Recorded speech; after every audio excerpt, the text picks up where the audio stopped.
زي ما عودناكم تغطيه حصريه لقناه صدى الملاعب لدوري ابطال مصر، والنهارده هنا في سهره رمضانيه واجواء ممتعه. والنهارده بقى معانا نجوم مباراه فريق اشبال مصر فريق فوكس النهارده، وانتهت بفوز فريق اشبال مصر. ومعانا نجوم المباراه. نتعرف بيك؟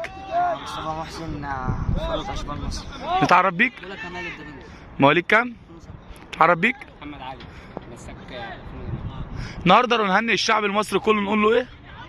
كل سنه وانتم طيبين، ورمضان كريم، وكل سنه طيب بالعيد كمان، وان شاء الله اللي جاي احسن ان شاء الله. النهارده عايزين نعرف بقى كواليس دوري ابطال مصر. احتكاك كويس، شايف ان انت من خلال دوري ابطال مصر استفدت؟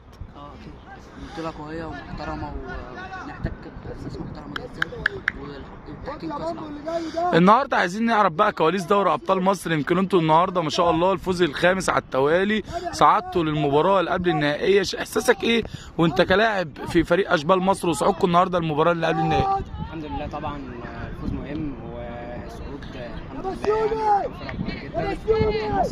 ودوري قوي جدا طبعا، مشارك فيه فرق تقيله جدا، والحمد لله.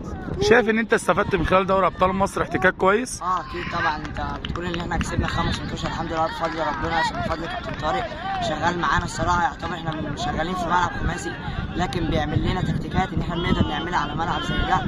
ممكن نكون في ناس جايه معانا اول مره بتلعب، بس تحس ان هم بقالهم 5 ماتشات او 6 ماتشات او سنه مثلا بيلعبوا فيها.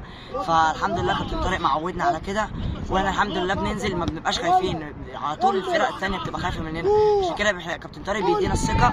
والحمد لله احنا كان عندنا سبندر هنا بوكس، انا كنت بلعب فيه، كابتن طارق كان بيخلينا كلنا نطلع ونفضيله مساحه. الحمد لله قدر ان هو يجيب جونين. فالحمد لله احنا فرقه كويسه، واكيد احتكاك قوي، والحمد لله يعني. لو النهارده هنوجه رساله لزمالك اللاعبين تقول لهم ايه؟